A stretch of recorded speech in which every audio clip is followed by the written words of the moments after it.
Bienvenidos, esto es Visión Colectiva Radio.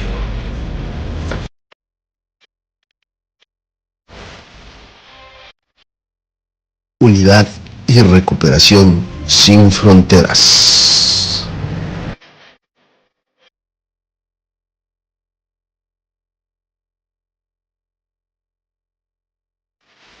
Transmitiendo a todo el país y el mundo desde Ciudad de México.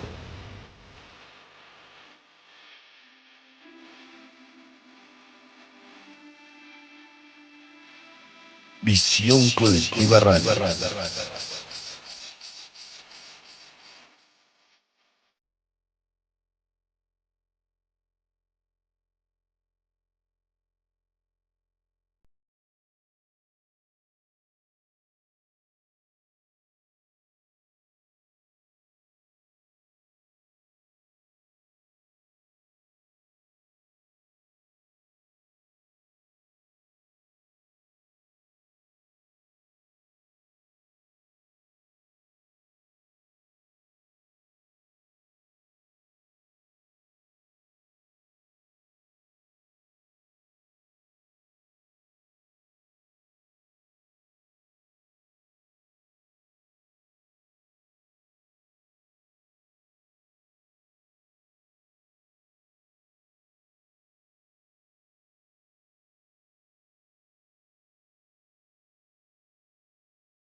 Inicio sin más al tema, vamos a entrar en materia y hoy que nos acompaña mi querido Eric, bueno, pues nos va a compartir acerca del tema, ¿no? Segundo paso, mi querido Eric, el sano juicio, que cuando hablamos de sano juicio, evidentemente estamos hablando también quizás de manera un poco encubierta o no tan visible de lo que es la locura, pero más adelantito vamos a abordar esta parte para poderle dar contexto a lo que es el sano juicio.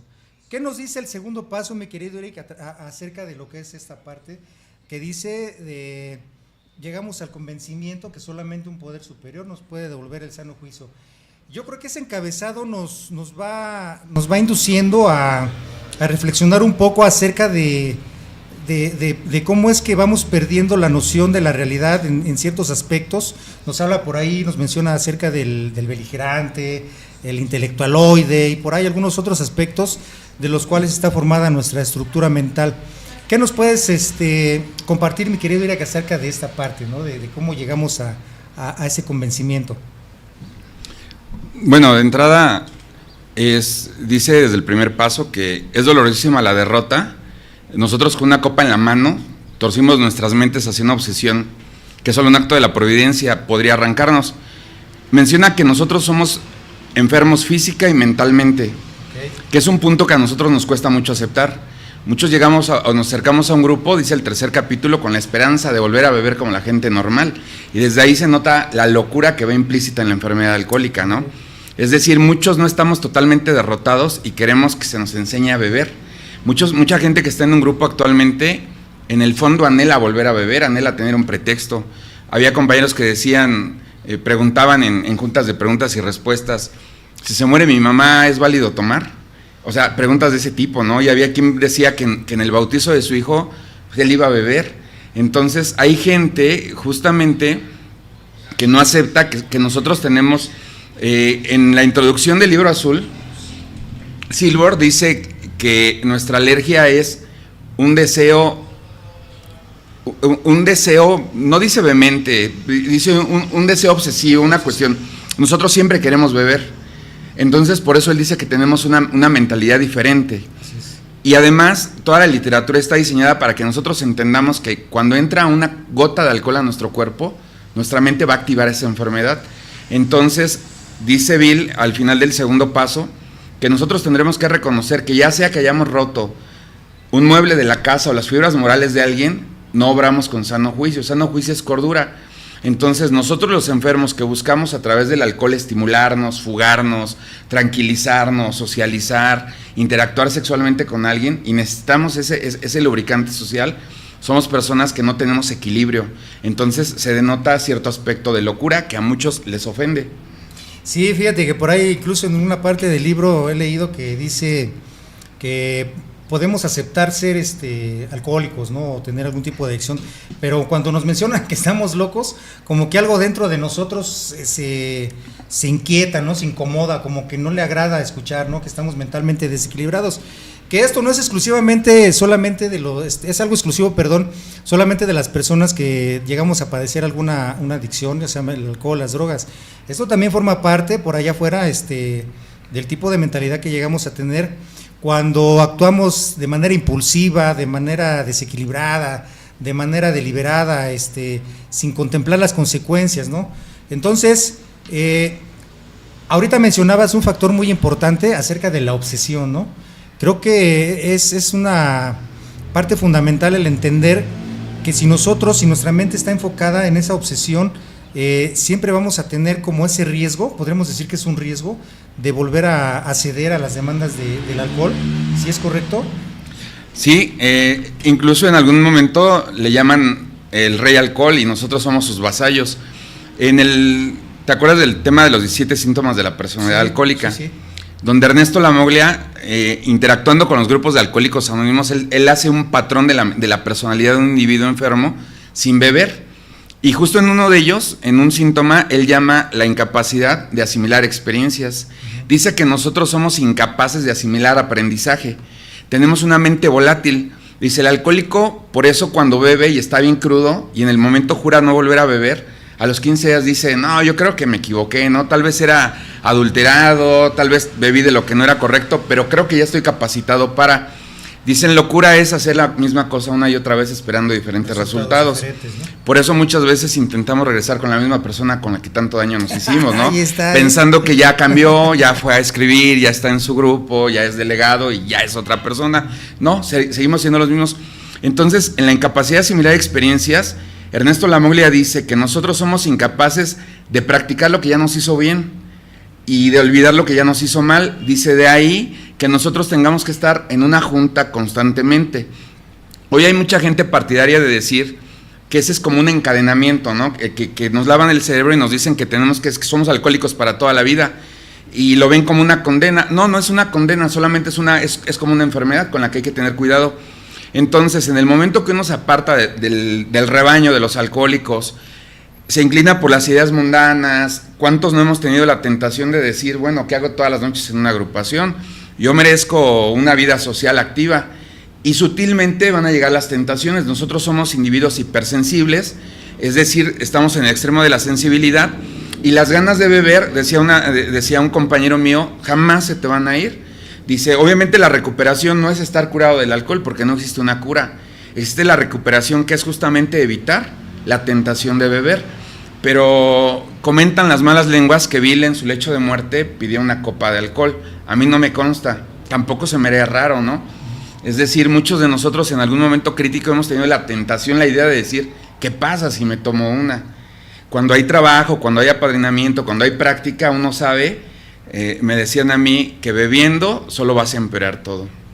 Ok, bueno, fíjate, aquí algo que mencionabas, ¿no? Dice por ahí una parte del segundo paso que dice, ok, ya me convencieron que soy alcohólico, pero de aquí ¿a dónde vamos? O sea, ¿qué camino, o más bien qué es lo que continúa después de llegar a ese convencimiento? Decir, sí, ok, pues sí, padezco esta enfermedad, pero a reserva de que tú me lo estás diciendo, ¿no? O sea, como que si no hubiera ese conocimiento de manera personal, de llegar a esa conclusión de manera individual, sino que yo los acepto a regañadientes porque alguien me lo está de alguna manera diciendo de manera insistente, ¿no? Entonces, aquí hay un parteaguas, porque yo lo que me gustaría que hiciéramos una introspección, es en esta parte de por qué ese aferramiento, ¿no? ¿Por qué en algún rincón de nuestra mente todavía se alberga ese deseo, ¿no? De en algún momento volver a beber, quizás ya de una manera más moderada, ¿no? lo pienso así a través del autoengaño, ¿no? De decir, bueno, pues ya llevo cierto tiempo, ya llevo ciertos años, ya reconocí que soy una persona que tiene esta enfermedad, pero creo que me merezco ya, ¿no? En algún momento darme un gusto, ¿no? En algún momento, ¿no? Bueno, de entrada, en donde el segundo paso dice, ya nos convencieron de que somos alcohólicos, no se refiere tanto a la imposición de ideas de alguien.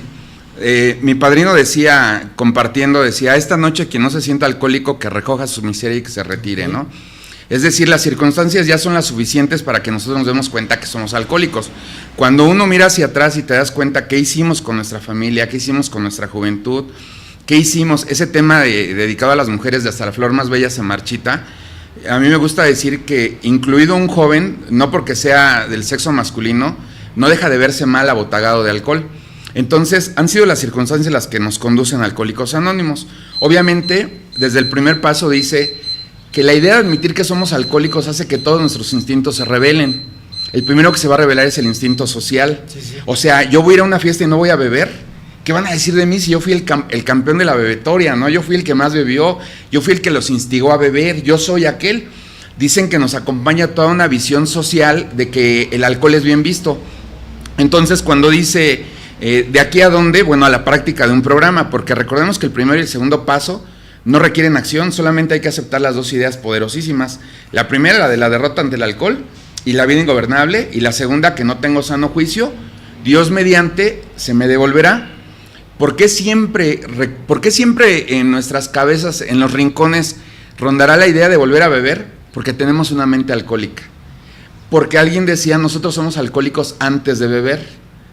Ok, es un punto muy importante que ahorita nos haces favor de explicarnos un poco acerca de eso, porque por ahí no sé si has escuchado que de pronto dicen, es que después de que yo dejé de beber, fue cuando empezaron esos estados de locura, que mucha gente interpreta la locura como neurosis, ¿no? Incluso dicen la frase muy común, que después de tapar la botella se destapó una neurosis, ¿no? Que yo creo que hablar de neurosis, pues eso ya lo dejamos para los profesionales de la salud, pero sí podemos hablar de esos estados de inquietud, de ansiedad, de irritabilidad, incluso de estados de depresión, de soledad, donde como que no te encuentras, no te hallas, no te sientes cómodo o parte de un núcleo social, llámese la familia, llámese el trabajo, no lo sé, pero que de alguna manera esa inquietud es lo que siempre está haciéndote ruido en la mente y que no te permite ir un poquito más allá y vivir un poquito más en calma. ¿No estamos en lo correcto, Eric? Entonces, ¿qué es sano juicio? Dice que sano juicio es la facultad de discernir y asimilar la realidad sin llegar a deformarla e interactuar con el entorno sin alterar el orden.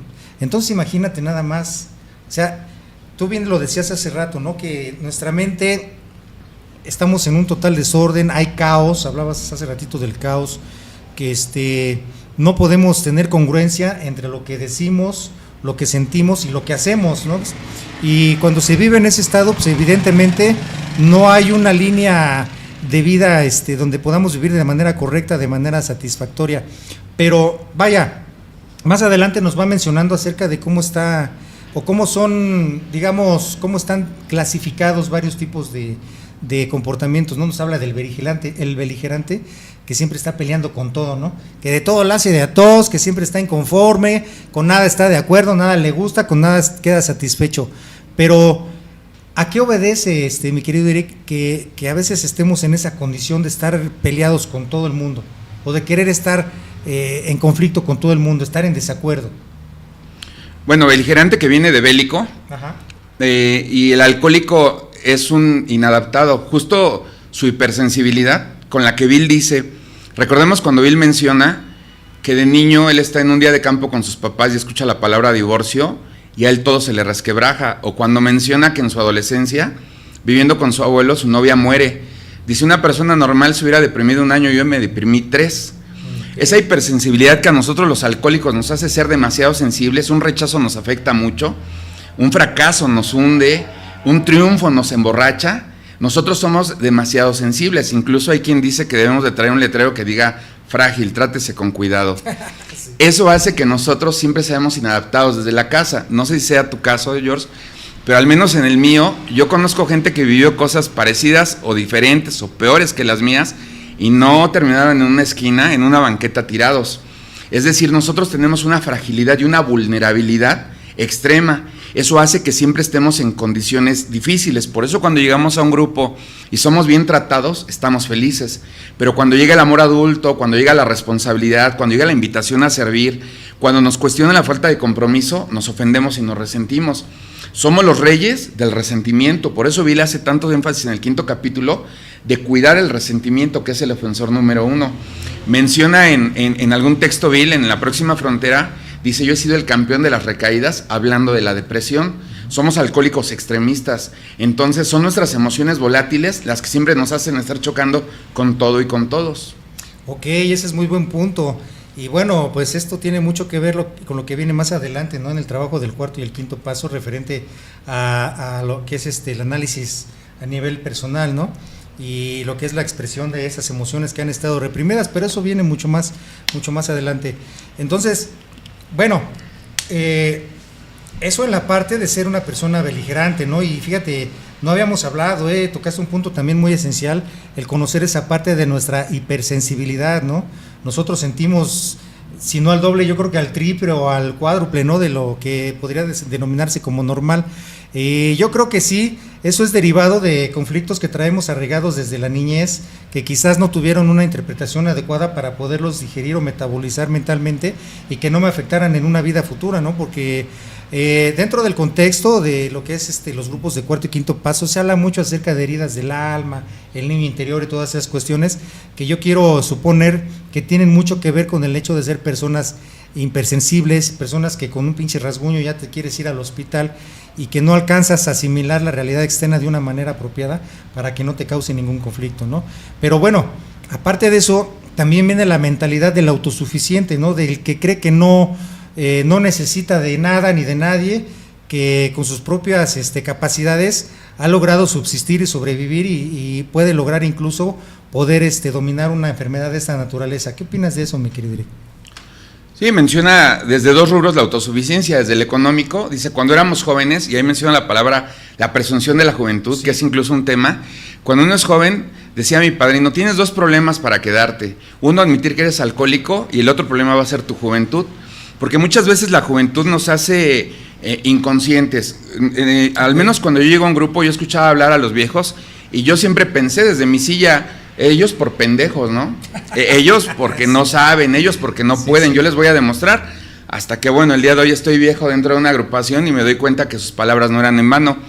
Entonces, respecto a esta cuestión, cuando las mieles de la vida nos parecían acompañar, es decir, la riqueza, el amor, los triunfos, uno no se puede diagnosticar alcohólico, uno no lo acepta. Por eso dicen que una persona que tiene dinero, trabajo y pareja difícilmente va a llegar a un grupo. Es decir, no desperdicies tiempo pasándole el mensaje a él, ve al que ya está mal. Y por otro lado habla del intelectualmente autosuficiente, el individuo que es demasiado capaz intelectualmente y que eso hace que él crea que no es alcohólico. Dice, pero el diablillo del alcohol tenía otros planes. Entonces recordemos que ser alcohólico no significa ser idiota. Es decir, hay mucha gente que tiene mucha capacidad intelectual, mucha capacidad para hacer dinero, pero el alcoholismo no perdona raza, credo, condición ni género. Eso me lleva a lo que comentabas de las heridas del alma. Muchas personas creen que nosotros bebemos porque tuvimos pobreza o porque tuvimos ausencias en la vida, pero está comprobado que no. Nosotros vivimos por la manera en la que interpretamos la vida. Por eso no solo beben los jodidos, beben también los ricos. E imagínate una persona que tuvo sirvienta, que tuvo todos los juguetes, ¿por qué se hizo alcohólico? Y tiene que ver con su hipersensibilidad, con su manera de interpretar. Dice Bill en el 4º paso, así es que nosotros bebíamos por esos instintos desbocados, por esta exigencia de la expectativa y el deseo desbocado hacen que nosotros bebamos. Entonces nosotros queríamos todo aquello que no podíamos obtener. En el 2º paso habla de que le hicimos a Santa Claus una carta de regalos imposibles de cumplir. Queríamos un padre sano, correcto, proveedor, responsable, cariñoso, amable, detallista. Queríamos una mamá que tuviera buen sazón, que fuera cariñosa, queríamos todo. Eso nos hace sufrir. Sí, definitivamente. Y bueno, creo que ahí esta parte donde hablabas y mencionabas ahorita acerca de la interpretación, creo que es uno de los factores fundamentales que determina nuestros estados anímicos en un futuro debido a las situaciones que vamos atravesando. Dice por ahí, no me acuerdo si es una frase por ahí de quién la dijo, bueno, ahorita me acuerdo y se las comento. Dice que no son las circunstancias las que nos afectan, sino la interpretación que nosotros les damos a los sucesos, ¿no? Y eso es lo que nos va a ir de alguna manera condicionando en nuestros estados posteriores, nuestros estados de ánimo. Y bien, vamos a ya me gustaría, Eric, ahorita que viéramos un poquito más a fondo lo que es la otra cara de la moneda, de lo que es el sano juicio, que estamos hablando de locura, para poder entender con más claridad a qué nos estamos refiriendo. Esos estados de locura llegan a ser adictivos, llegan a ser gratos, cómodos. O sea, una persona que se sabe o se reconoce, digamos, loca, desequilibrada, puede incluso llegar a verlo como algo que es favorable para su persona. Sí, hay gente dentro de los grupos que comentan, dicen, del defecto haces una virtud. Sí. Yo he conocido personas que a sus estados iracundos dicen, yo no le bajo porque se me van a subir a las barbas. Incluso personas que dicen, yo la ira la agarro como impulso, como gasolina. Y eso es incorrecto. El 10º paso habla de que nosotros no podemos darnos el lujo de la ira. Dice, nos puede echar a perder un día, una semana, toda una vida. Entonces, efectivamente hay personas, no quiero entrar en una crítica encarnizada, pero hay personas, a mí me ha tocado hablar en grupos donde a veces las personas te dicen, ya háblame de ti, ¿no? O sea, si te invitan con un tema de recuperación, ellos quieren que tú hables de borracheras, de excesos, de cosas que hemos vivido, pero hay gente que es partidaria de escuchar siempre enfermedad al rojo vivo. En algún momento un compañero mío decía, a la gente no le gusta ilustrarse, no le gusta la medicina, le gusta regodearse en la enfermedad. Entonces sabemos quienes tenemos una interpretación inadecuada del programa, es decir, todos hemos conocido a estos compañeros, me incluyo entre ellos, irresponsables, sin palabra, y que te dicen, pues estoy enfermo, ¿qué esperabas? Pero justamente el sano juicio es un reconocimiento. Hace ratito que hablabas de cómo estamos divididos o fragmentados entre lo que decimos, pensamos y hacemos. Los alcohólicos comentan que cuando practicamos los 3 legados se frena esa desintegración. Un alcohólico tiene que ser un individuo que practique su recuperación, la unidad y que haga servicio. Cuando esas cosas empiezan a practicar los 3 legados, la enfermedad empieza a ceder, pero muchas veces nosotros no queremos, nos conformamos con tapar la botella. Y es cuando hablan de los alcohólicos que están bailando en la cuerda floja, los que practican el primer paso y el 12º paso únicamente. Ok, fíjate, qué interesante esta parte, ¿no?, que mencionas, porque a veces uno hasta como que haces presunción, ¿no?, o como que hubiera una competencia dentro de las agrupaciones de ver quién es el que está más loco, quién es el que ha cometido más fechorías y que ha salido salvo de ellas, quién es el que es más, digamos, más atrevido, más aventado, ¿no?, dentro de... Cuando en realidad no es algo agradable, la verdad, porque esas crisis de locura hacen sufrir bastante.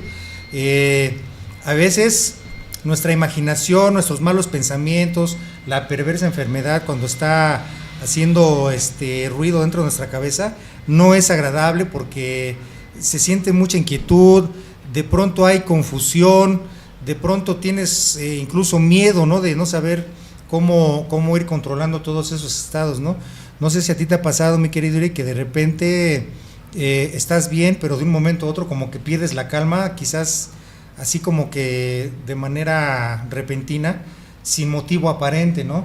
Precisamente derivado de esos estados de locura que se llegan a padecer, que hablamos de locura en términos de desequilibrio, de que no hay congruencia en nuestra forma de actuar, o que nuestro actuar a veces es impulsivo, ¿no?, sobre todo, y que no vamos calculando las consecuencias de lo que vamos haciendo y nos dejamos llevar, ¿no?, por nuestros bajos instintos. Fíjate, hace mucho yo escuchaba a un compañero hablar precisamente de este punto de locura, donde él decía que él ya había llegado incluso a tener ya problemas de nivel psicótico. Él hablaba ya de alucinaciones, hablaba ya de delirios auditivos, delirios de persecución. Decía que él sentía mucho miedo en las noches, no podía dormir, padecía insomnio, y que su mente ya empezaba a generar ciertos pensamientos de autodestrucción, ¿no?, para no utilizar otro término. Esto es consecuencia de haber suspendido la ingesta del alcohol o de la droga, o estos estados no aparecían de manera tan tangible y tan visible, precisamente porque una sustancia, llámese alcohol o droga, impedía la expresión así más, más abierta de ello. Yo no sabría responderte, no necesitaría conocerlo, pero desde hace rato que hablabas de la infelicidad o la insatisfacción que sentimos cuando dejamos la bebida, nuestra vida de repente giró en torno al alcohol totalmente. Nuestros amigos eran borrachos y no era coincidencia ni casualidad, nosotros nos íbamos juntando con ellos. A mí, una persona que no bebía se me hacía aburrida, se me hacía una persona fresa, se me hacía una persona que no vivía el peligro de la vida. Cuando hay personas que llegan a la agrupación, incluso me acuerdo que en algunos años, en los grupos de cuarto y quinto paso, como que cada grupo tenía a su loco, ¿no? A su esquizofrénico. Y había gente que llegaba y se sentía adaptada con nosotros. En el quinto capítulo al inicio menciona de las personas que no logran el triunfo con este programa, dice, son seres incapaces por su propia naturaleza de ser honrados consigo mismos. Dice, después también hay los individuos que sufren graves trastornos emocionales y mentales, y ellos logran recuperarse si tienen la capacidad suficiente de ser honrados consigo mismos. ¿Recuperarse de qué? Del alcoholismo. Ya los padecimientos mentales tendrán que tratarlos con un especialista. A mí me tocó una época en el cuarto y quinto paso donde los padrinos creían que podían curar todo. Al esquizofrénico le decían, ya no te tomes tu medicamento. Se ha comprobado que no, cada loco con su tema. Si tienes una diabetes la tendrás que tratar con un médico, si tienes un problema mental lo tendrás que tratar con un psiquiatra. Y tu alcoholismo y bueno, en mi caso, mi vida espiritual trato de desarrollarla dentro de una agrupación. Quiero hacer una aclaración, hay muchas personas dentro de un grupo que les gusta llamarse psicópatas, ¿no? Que dice, yo soy un psicópata. Mi padrino me dejó muy claro ese ejemplo. En alguna ocasión en una junta, un compañero mencionaba que había pateado a su hijo porque le compró un helado de 10 pesos y cuando él lo tira, sí, mi compañero patea a su hijo. Entonces lloraba en la tribuna, tenía un sentimiento de culpabilidad demasiado obvio, y cuando se baja mi padrino le dice, ¿por qué dices que eres un psicópata? Y él dice, no me está escuchando, patea a mi hijo por un helado de 10 pesos. Y mi padrino le dice, justamente eso es lo que te hace no ser un psicópata, ve cómo estás lleno de culpa, incluso tienes ganas de beber. Un psicópata puede quemar una escuela llena de niños y no sentir remordimiento, nosotros sí. En ese sentido, nosotros somos alcohólicos. Somos gente a la que todos los daños que hemos ocasionado, cuando se voltean, nos hacen ser demasiado manipulables. Por eso en los grupos hay muchos alcohólicos, o mucha gente que se llama alcohólica, que no va porque su familia no la deja ir, ¿no?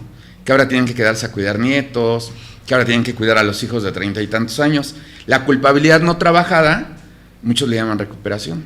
Ok, es un punto muy interesante, ¿no? La diferencia entre tener un desequilibrio, ¿no? Derivado de ciertas conductas, y otra tener una psicopatía, ¿no? Padecer que se podría se podría definir como un trastorno. Sí, ¿no? El ser un psicópata es parte de un trastorno mental, ¿no? No sé, o sea, desconozco esos términos, pero no sé si un psicópata sea un trastorno o sea una patología, pero en la literatura cuando habla de trastornos emocionales, habla de cosas como emociones hay complejas, ¿no? Un trastorno emocional, una enfermedad emocional podría ser una depresión. Definirte que sea un trastorno mental sí lo desconozco. Es que fíjate que yo te cuestionaba esta parte referente a la situación de que muchas veces cuando estamos en un estado de, digamos que de aparente sobriedad, a veces estamos tranquilos, estamos en calma, pero en cuanto hacemos la ingesta de alcohol o la droga, se desdobla la personalidad, la perversa personalidad, ¿no? Cambia totalmente tu actitud, dice por ahí de lacónico a locuaz, ¿no? Y empiezas, es cuando empiezas a bailar y empiezas, te vuelves más parlanchín, ya más adelante, ya avanzada la borrachera, pues ya empiezas a pelear y terminas haciendo actos de mal juicio, ¿no? Que es el tema que estamos tratando. Por eso preguntaba si es muchas veces que a través del alcohol o de la sustancia es donde esos estados de locura aparecen de manera deliberada, o viceversa, ¿no? que muchas veces yo tuve que utilizar la sustancia para poder calmar esos estados de locura, porque hay quienes tienen ese tipo de conductas sin beber una gota de alcohol ni ningún tipo de sustancia que les pueda alterar sus estados de conciencia. Pero ven, tú que lo enfocas de esta perspectiva de no creer que todo el mundo está así tan dañado, por decir algo, pues creo que es bueno hacer esa distinción, porque sí, fíjate que es algo que pasa muy común en los grupos, que a veces hacemos autodiagnósticos sin tener fundamentos, sin tener un estudio, sin tener conocimientos. A veces ni siquiera asistimos a una terapia con los profesionales de la salud, que son, creo que las personas calificadas para que nos puedan hacer un diagnóstico exacto de qué es lo que estamos padeciendo. Y se habla mucho de que eres depresivo, ¿no? O eres obsesivo, o eres neurótico, ¿no? O tú tienes determinada patología, ¿no? A veces sin conocer el contexto de lo que significa eso, ¿no? Pero lo que sí sabemos a ciencia cierta es que muchos de nuestros actos cometidos con o sin alcohol o con o sin droga, pues no fueron de muy buen sano juicio, o sea, fueron actos que definitivamente tuvieron que ver con estados de perturbaciones que de alguna manera tenían como base lo que mencionabas hace rato, ¿no? Ese pasado que a veces está sin resolver y que yo me quiero enfocar ahorita en el siguiente tiempo, no sin antes enviar saludos. Dice Francisco Sierra, buenas tardes Francisco, gracias por acompañarnos esta tarde. Carlos Pérez, ¿qué tal? Saludos y bendiciones, saludos mi querido Carlos Pérez. Noé Cepeda dice, excelente, desde Toluca, saludos hasta Toluca. Envíenos sus comentarios, envíenos sus preguntas para darle respuesta esta tarde. Estamos hablando del sano juicio. Estamos nada más echando un vistazo así de manera, digamos, superficial, porque profundizar en este paso creo que abarca muchísimo, son muchas cuestiones las que se tratan dentro de, pero lo que queremos dejar ahorita en relieve, primero que nada, que es el sano juicio, que son los estados de locura, de dónde vienen esos estados de locura. Y también vamos a entrar a esa parte de cómo se pueden ir resolviendo dichos estados de desequilibrio mental, que hablar de desequilibrio mental, lo acaba de mencionar mi compañero Eric, no es hablar de una patología como tal, sino nos estamos refiriendo a la falta de congruencia en nuestro pensar, nuestro hablar y nuestro actuar, incluso hasta en nuestro sentir.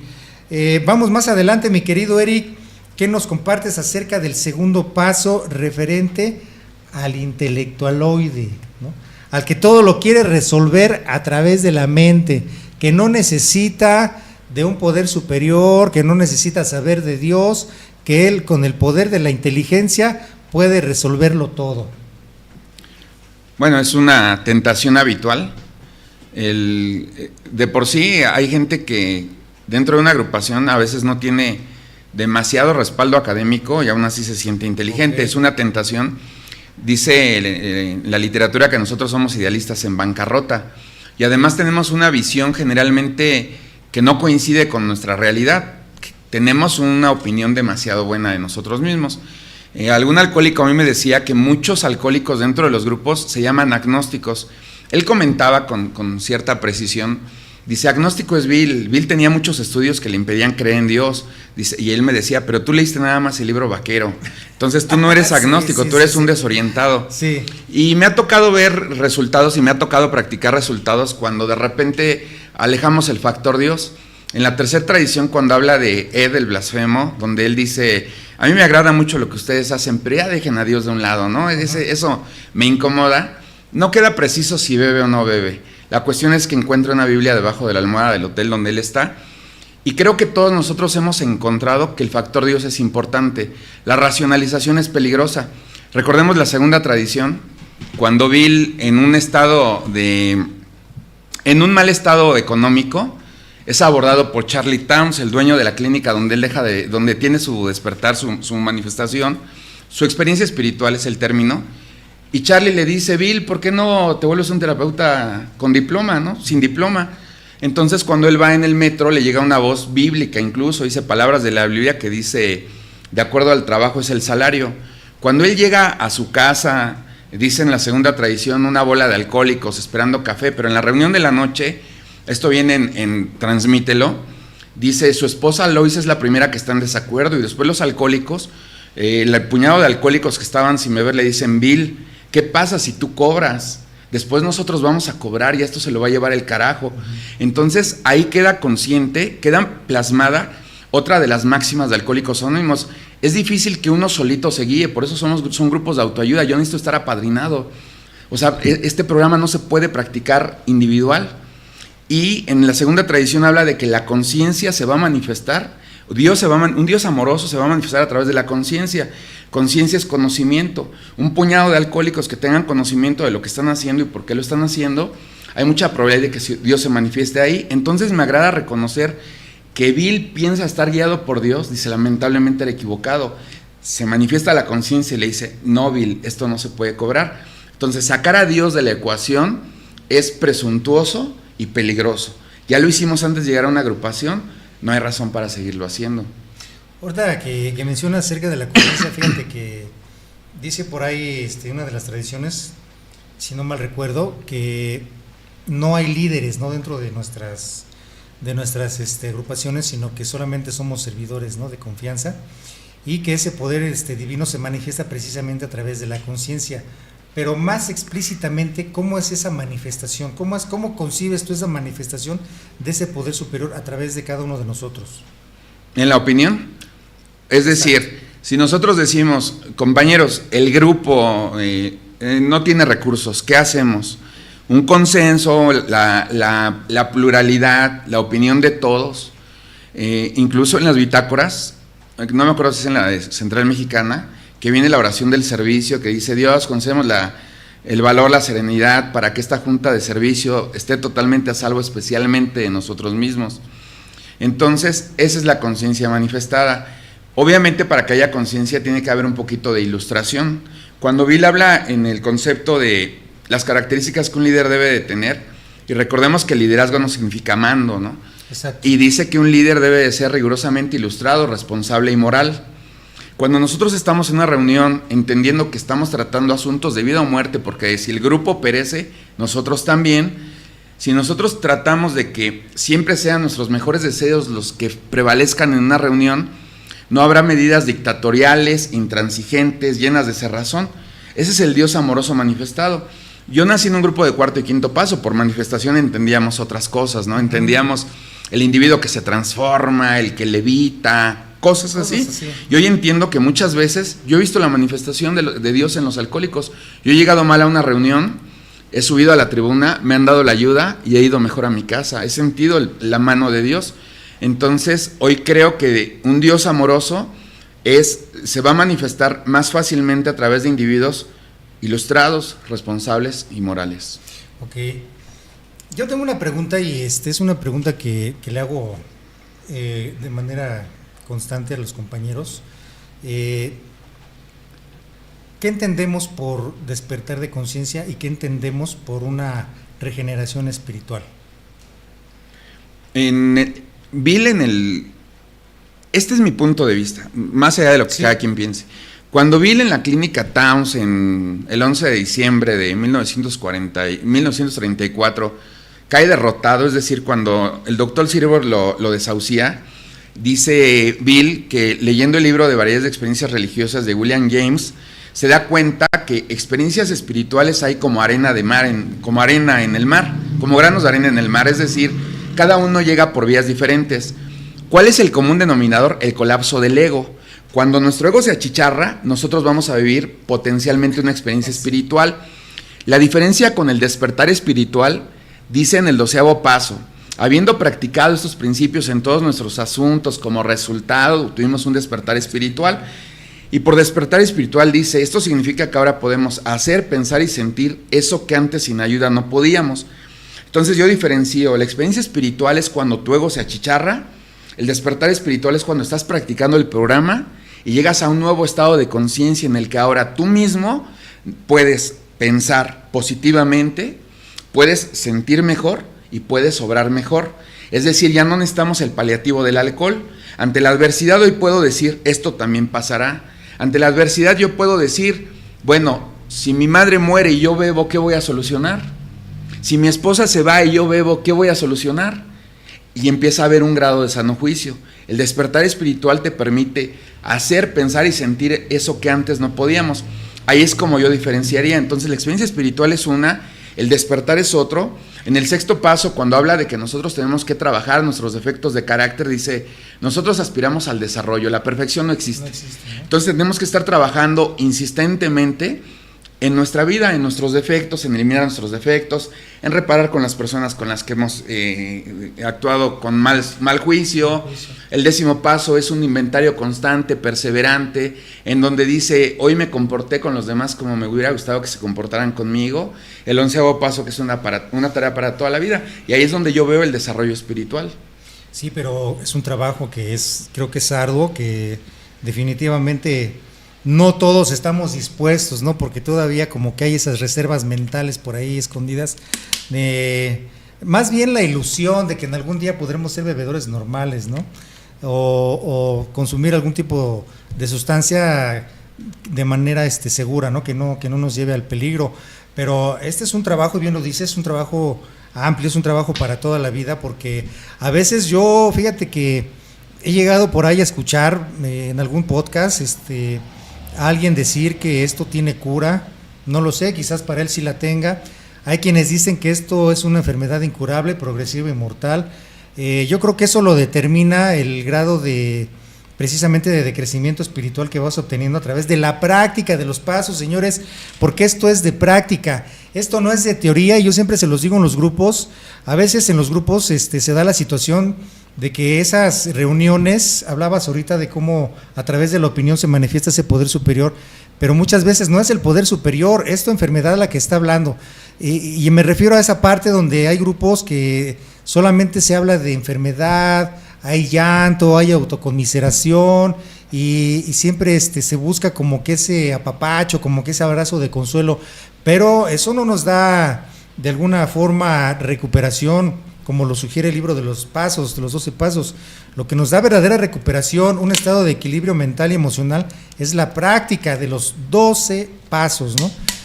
Hablábamos acerca del tercer paso, cuarto paso, que es introspección, quinto paso, que es la expresión de todo aquello que ha estado oculto, reprimido, sexto paso, en lo que es ya dejarlos, tener la determinación de dejar ya los defectos de carácter, ¿no? Séptimo paso, llegar a tener un poquito de humildad, que de humildad los alcohólicos no tenemos nada, ¿no? Dice, solamente la vamos obteniendo a través de las repetidas humillaciones que nos va presentando la vida. Entonces, octavo paso, tu lista de reparaciones. Yo recuerdo que aquella primera experiencia me dieron una lista de reparaciones como con 5 o 10 cosas que yo tenía que hacer, fui, las hice, pero nada más las hice así como un requisito, y el resultado es que no sucedió nada como yo lo esperaba, sino que esto tiene que ver mucho con un cambio psíquico. Es correcto, mi querido Eric, lo que menciona el libro azul, ¿no? Hacer un cambio psíquico completo, crearse una nueva conciencia a través de la experiencia, a través de lo que vamos aprendiendo, porque esto es determinante para que nosotros entonces podamos interpretar de manera diferente y apropiada lo que estamos viviendo el día de hoy, ¿sí? Hoy por hoy, quienes han llevado a la práctica los pasos, las sugerencias de los padrinos, quienes son constantes en sus grupos y han ido aprendiendo y han ido entendiendo, creo que tienen una visión muy diferente a como cuando llegamos por primera vez, ¿no? Hoy ya no actuamos por impulso, pensamos 2 veces lo que queremos hacer, que normalmente no son cosas buenas, buenas hablando en términos morales, pero más bien diríamos que no son convenientes para nosotros mismos, porque al final quienes vamos pagando las consecuencias somos nosotros, ¿no, mi querido Eric? Sí, efectivamente. Respecto a si hay cura o no hay cura, el segundo capítulo lo menciona, escrito en 1939 del libro azul, menciona: hasta el día de hoy la ciencia no ha logrado curar a un alcohólico, puede que algún día lo haga. Yo considero respetuosamente que la cura no existe, existe la recuperación. La recuperación es el poder resistir a las demandas del alcohol, ¿no? Probablemente por nuestra mentalidad alcohólica, hablando de mí, seguramente se me antojará más adelante, pero dice que nosotros no estamos curados, únicamente tenemos una suspensión diaria que depende del mantenimiento de nuestra vida espiritual. Respecto a esa cuestión, Bill en el segundo capítulo también habla de Jekyll y Mr. Hyde, cuando nos menciona cómo podemos ser unas personas cándidas, de alguna manera decentes, pero cuando bebemos sale esa bestia interior, ¿no? Uh-huh. Que tiene que ver con todos esos anhelos reprimidos. A mí me decían en algún tiempo, afinando detalles con los que yo llego, yo como la sociedad decía, es que a mí no me gusta, es que a mí me gusta el sabor. Y la gente, los padrinos me decían, no, a ti te gusta el efecto. Dice, yo nunca he visto a alguien que vaya y se tome 10 litros de licuado de fresa, ¿no? A un mercado, o deme 2 litros de atole. ¿Te gusta el efecto?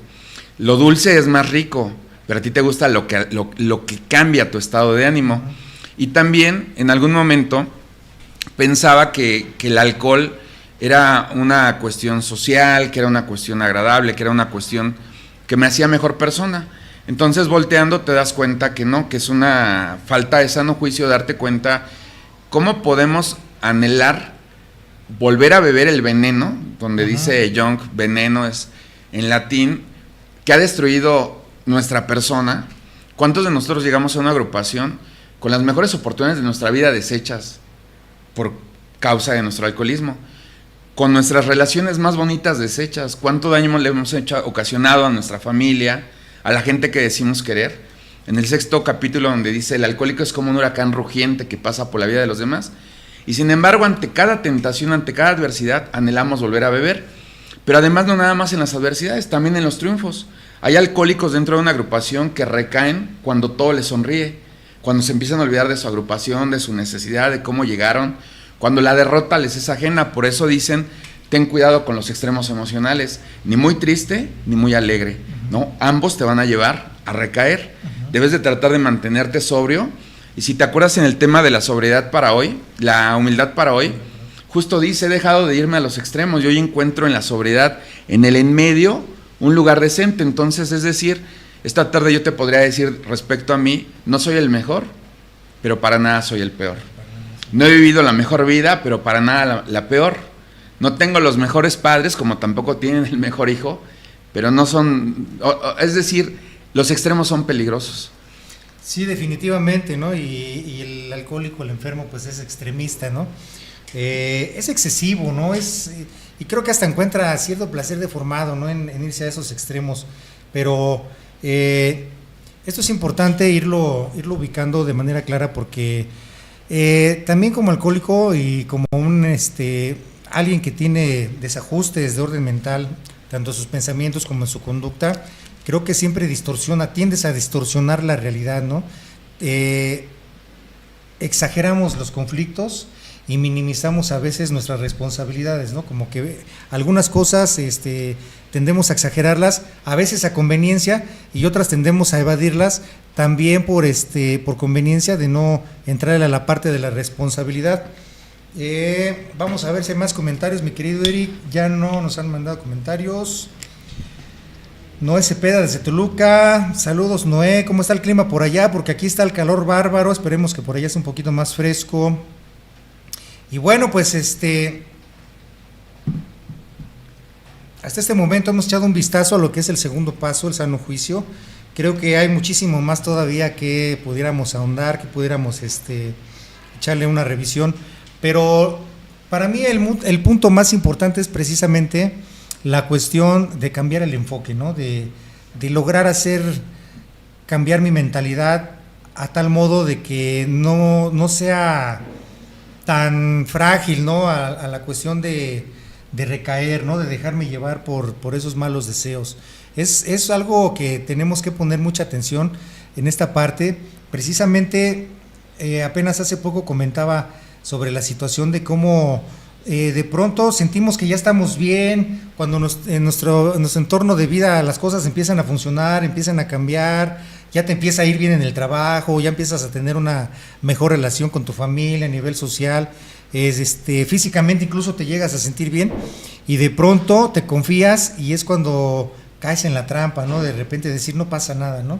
Y si llegase a pasar, pues lo vuelvo a intentar, y creo que esto no conlleva como que mucha dificultad, ¿no? Cuando en realidad a veces, cuando caes en esas trampas, es todavía mucho más difícil volver a salir de ellas. ¿Por qué? Porque nuestra mentalidad sigue siendo la misma. Por ahí hay un libro que se llama El pensamiento adictivo, si no me equivoco, donde habla de estas partes, ¿no? De cómo a veces nuestros mismos pensamientos, o nosotros mismos más bien, somos la piedra de tropiezo, ¿no? Para a veces una recaída, o si no recaída en la sustancia, sí en las recaídas emocionales, ¿no? Donde estamos inquietos, estamos irritables, estamos descontentos, tenemos miedo, nos sentimos solos, no podemos sostener una relación de familia o de pareja, incluso ni laboral, porque estamos ansiosos, ¿no? De volver a nuestra vida pasada.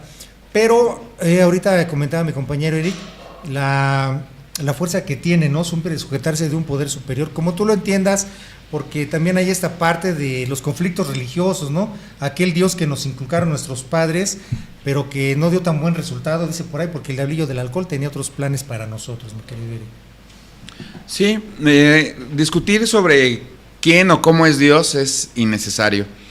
Cuando en alguna junta me preguntaban, ¿se puede ser agnóstico dentro de la agrupación? Y claro, en el 4º capítulo vi lo dice, el mundo del espíritu es inclusivo. Queda comprobado que no necesitamos convencer ni evangelizar. Cada quien sentirá su poder superior como lo entienda cuando tenga que llegar. Entonces es otra de las prácticas que hacíamos cuando estábamos borrachos, ¿no? Yo quería decirle a alguien cómo era Dios. Yo tenía mucho de decirle a mis compañeros cuando eran guadalupanos que esa era una tontería, que los españoles, cosas que ni yo sabía. Y lo que he entendido el día de hoy es, Dios nos va a devolver el sano juicio, y creo que una persona que asiste a sus reuniones cotidianamente, que deja de pelear, el segundo paso dice, en el momento que dejé de discutir, el segundo paso se empezó a infiltrar suave y gradualmente, ¿no? Cuando entendí que los alcohólicos que hablaban no tenían nada contra mí, que querían mi bienestar. Yo era yo el beligerante, era yo el belicoso, era yo el que estaba en contra de todos, el que creía que a bola de billetazos y persiguiendo mis deseos mundanos es como iba a conseguir el triunfo en la vida. En el 12º paso nos menciona que el concepto de éxito ha cambiado, ¿no? Yo algún día escuchaba a alguien que decía, yo cambiaría el que me dijeran padrino por el que mi hijo me dijera buen papá. Okay, y cuando empiezas a entender que la recuperación se practica en la casa, que cuando hay un poquito de despensa, que cuando uno deja de ser ese farol de la calle, creo que empieza a haber una gota de sano juicio. Es decir, el sano juicio no es algo inaccesible, es más sencillo de lo que creemos, pero nosotros estamos peleados porque, como para estar igual de jodido que tú. Sí. Y, la crítica, ¿no? Sí, porque la gente todavía cree que traer un carro, que traer una vestimenta, el celular, que ese es el éxito. Y no, muchas veces en la agrupación tú te das cuenta cuando alguien es querido, cuando alguien es de alguna manera respetado su punto de vista y dices, creo que algo está haciendo bien, sí. ¿No? Hay gente que es seguida porque es, no sé, en los grupos tradicionales hay personajes que son muy populares, no personajes, hay individuos que son muy, muy populares porque invitan, porque son cómodos, porque son plácidos, ¿no? Y algo que hemos entendido entre alcohólicos es mejor decirnos la verdad. Entonces, cuando tú ves a alguien que está practicando el programa y aún así es apreciado, pues creo que un poquito de sano juicio debe de tener. A mí se me haría un punto importante para elegir al padrino, ¿no? Muchas veces escogemos al más deschavetado, al que sigue viviendo como cuando bebía. Y dices, es que es jocoso. ¿Por qué? Pero, perdón que te interrumpa, Eric, pero ese es un punto muy esencial, ¿no? Y es muy común, sí, exactamente.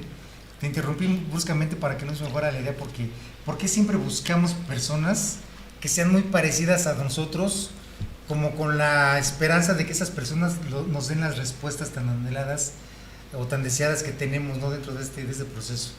Pues porque es una tendencia como cuando bebíamos. ¿Por qué nos juntábamos con el que era igual de borracho que nosotros o peor? Porque con él yo no iba a sentir mal. Entonces, generalmente, al menos yo he visto que hay personas que en un grupo eligen al padrino que sabe que les va a decir lo que tú quieres, ¿no? Si yo quiero faltar a mi agrupación, pues voy a escoger al padrino que casi no viene. Okay. Y no voy a escoger al que está de planta, porque él me va a decir, ya sé que me va a decir. Muchas veces nosotros colaboramos con nuestra enfermedad, por eso hay alcohólicos que decían, está tendiendo su camita, ¿no? Eso está fuerte, ¿eh? Ya se va del grupo, ya va a recaer. Y esto que nosotros decíamos, ni que fueras brujo, pero todo está basado en la experiencia, no somos tan diferentes como creemos, ¿no? Por eso existe el folleto de ¿se cree usted diferente? Muchos alcohólicos llegamos creyendo que somos la excepción. A mí no me va a pasar, y formamos parte de las estadísticas. Fíjate, eso me dio una sacudida ahorita, ¿no? A veces nosotros colaboramos, nos hacemos cómplices de nuestra pinche enfermedad. Híjole, yo creo que vamos a tener un programa aparte, ¿no? Y ahorita dice nuestro querido a ver, ya se me fue. Francisco, permítanme tantito, Dice Francisco que por eso es importante, Francisco Sierra, por eso es importante utilizar las herramientas que ofrece una agrupación como Tribuna, apadrinamiento y sobre todo el estudio de la literatura.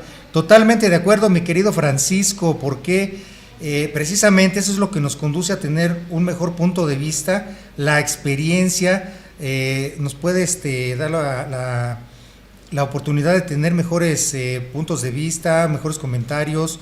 Dice, sobre todo el estudio de la literatura. Bueno, yo soy partidario precisamente de siempre recurrir a los fundamentos, ¿no? A los principios que están establecidos gracias a los primeros 100 alcohólicos que nos heredaron toda su experiencia, todo su conocimiento, a lo que se fue añadiendo dentro de los libros, porque creo que es una enfermedad que es si no de difícil comprensión, sí de no aceptarla así tan fácil, ¿no? Tan a la ligera. Y creo que el conocimiento de nosotros mismos, de lo que nos van compartiendo nuestros compañeros, pues nos ayuda bastante, ¿no? A poder de alguna forma ir siendo cautos, ¿no? En lo que se refiere a nuestro comportamiento. Ahorita que mencionabas esta parte de cómo participamos nosotros, nos hacemos cómplices de la misma enfermedad, pues sí es cierto, ¿no? Aquí ya lo hemos mencionado en programas anteriores, la importancia de tener un buen padrino, un padrino preparado, un padrino que lee, un padrino que practica. Yo les decía en programas anteriores, una persona culta te puede dar una sugerencia, un buen punto de vista. Una persona inteligente te puede ayudar a crear una solución, pero una persona sabia te va a dar el ejemplo, ¿no? Y solamente se puede llegar a ser sabio a través de practicar el conocimiento que vas adquiriendo dentro de este programa de recuperación. Muchos dicen, es que es algo muy difícil. Yo escucho constantemente eso en los grupos, Eric. Apenas fuimos a un compartimiento y escuchaba a los compañeros con los que me tocó participar hablar acerca de que esto es algo muy difícil, está muy cabrón, yo no puedo, la verdad no ha avanzado mucho, bla, bla, bla. Pero, ¿por qué, Eric? ¿Por qué a veces asumimos como que ese pesimismo dentro de un lugar donde se supone es una fuente de vida, ¿no? Esto es para que vivas, para que tu vida vuelva a funcionar allá afuera en la sociedad, pero ¿por qué a veces asumimos esa parte de victimismo dentro de las agrupaciones? Es comprobado que a nosotros los alcohólicos el mal ejemplo reina. En los grupos tradicionales tenían el hábito de cuando un servidor fallaba mucho, lo quitaban del servicio porque decían que era más fácil que el mal ejemplo se multiplicara. Entonces decían, más vale dejar un servicio acéfalo a que el mal ejemplo cunda. Nosotros somos tendientes hacia el lado fácil de la vida, el alcohol, las drogas fueron eso, ¿no? Yo para qué me esforzaba, yo mejor bebía y soñaba con que las cosas iban a solucionar de manera automática. Yo he visto que muchos alcohólicos no nos gusta leer dentro de una agrupación. Es más fácil interpretar, asumir, dar por hecho. Justo ahorita que se mencionaba que el estudio del programa es importante, yo entendí que la interpretación también, porque hay gente que malinterpreta el programa. Hay gente que, por ejemplo, revuelve el 10º con el 4º paso y dice que hay que escribir cada medio año. Disparates que yo he escuchado en donde dices, mira, es bien elemental lo que ahí está diciendo. Pero el alcohólico que dice que el programa es difícil, yo creo que es el alcohólico que no se ha acercado a alguien que se lo facilite, que se lo haga accesible, ¿no? El programa, decían que es un programa fácil para mentes difíciles. Es lo más sencillo, solamente hay que intentar cambiar. Hace ratito mencionabas de un cambio psíquico, es decir, un cambio de objetivos, un cambio de emociones, y el programa se va infiltrando. Vuelvo a insistir en el segundo paso, suave y gradualmente. Suave y gradualmente, pero yo creo que eso lo determina lo que decías hace ratito, ¿no? La constancia, ¿no? El ser constante, el intentar practicar la disciplina, porque, híjole, yo como tengo problema con las cuestiones del tiempo, a veces me dicen, por ejemplo, nos vemos a las 8, terminamos a las 10, pero van llegando a las 9 de la noche, quieren terminar hasta la medianoche, entonces por ahí como que desde ahí se ve el interés que tú tienes acerca de tu propia recuperación, ¿no? Acerca de hacer algo por estar mejor. Pero bueno, hasta ahorita pues todo lo que hemos dicho solamente son nuestros puntos de vista, parte de nuestra experiencia, de lo que hemos vivido dentro de este proceso. Cada uno de nosotros, lo mencionabas ahorita, va dando una interpretación diferente, de acuerdo, eso sí lo aclaro, al nivel de conciencia que se va adquiriendo, porque cuando llegamos, bueno, pues llegamos en ciertas condiciones que no nos permiten ver claramente cómo está nuestra vida en este momento, pero conforme va pasando el tiempo, conforme vas aprendiendo, vas teniendo ya un poco de discernimiento cuando ya vas practicando los pasos, obviamente tu perspectiva de vida va cambiando. Entonces, pues creo que hay mucho todavía que agregar, el tiempo nos apremia, pero vamos a continuar con estos programas hablando de los temas que competen a lo que es la recuperación del alcoholismo, a lo que es la recuperación de la droga también. Vamos a estar hablando de temas que tienen mucho que ver, que están involucrados dentro de este contexto. Más adelante, pues no sé, vamos a hablar tercer paso, cuarto paso, por ahí algún tema de la literatura, pero le vamos a tratar de dar un enfoque con nuestra propia experiencia, cómo la hemos llevado, cómo la hemos vivido, para que tú tengas un punto de referencia y ese deseo sincero vaya acrecentándose en ti para que entonces participes de este programa y puedas lograr una recuperación y puedas lograr el sano juicio. ¿Algo que quieras agregar? Ya estamos entrando a la recta final. ¿Algo que quieras agregar, mi querido Eric? No, solamente comentar que algunos llegamos a considerar que nuestro alcoholismo es una maldición. Yo empecé a beber a los 13 años, casi me mata el alcohol, y cuando llego a una agrupación lo único que he encontrado es tener que ser agradecido con la vida, con la familia que me tocó. Agradezco un taco, agradezco pertenecer a una gran comunidad, agradezco conocer compañeros constantemente, en este caso como tú, agradezco un día de sobriedad, y creo que todo eso es lo que significa una pizca de sano juicio. Un día yo le preguntaba a mi padrino, es que no estoy recuperado, me dice, ¿el día de hoy se te antojó el alcohol? Y le dije, no. Me dice, el día de hoy hay un grado de recuperación. Así de fácil. Me dice, el día de hoy intentaste es una fuga emocional. Le digo, no, el día de hoy enfrenté mis responsabilidades. Pues hay una gota de sano juicio. Por eso te comentaba que el programa es un poquito más sencillo. A veces lo queremos hacer complicado. Sí, más bien eso, ¿no? Te decía, queremos hacer complicado, pero a conveniencia, ¿no? Para no entrarle a ciertas cuestiones, ¿no? Como la responsabilidad, como el enfrentar algún pasado que por ahí todavía está guardado y que pues es doloroso o que no nos gusta verlo. Pero bueno, más adelante vamos a hablar de otras cuestiones. Hoy pues les agradecemos que nos hayan acompañado. La verdad es que es un placer compartir este foro con mi querido compañero Eric. Esperemos que se integre con nosotros y vamos a ir analizando ciertos temas. Envíenos sus comentarios, mándenos sus sugerencias acerca de algún tema que quieran que abordemos en particular. Es muy importante su participación. Y bueno, gracias por acompañarnos esta tarde a través de Visión Colectiva Radio. Nos vemos por aquí el próximo lunes, 5:30 de la tarde, el bueno, el malo y el feo, que ahora pues nada más nos quedamos el malo y el feo, ¿no? Pero bueno, esto así es.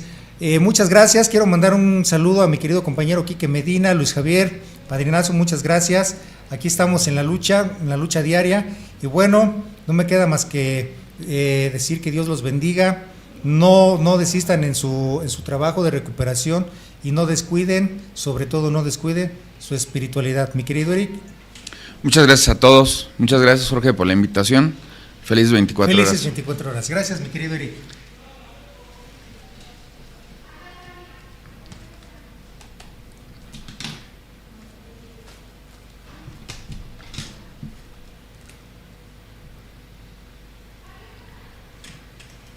Listo.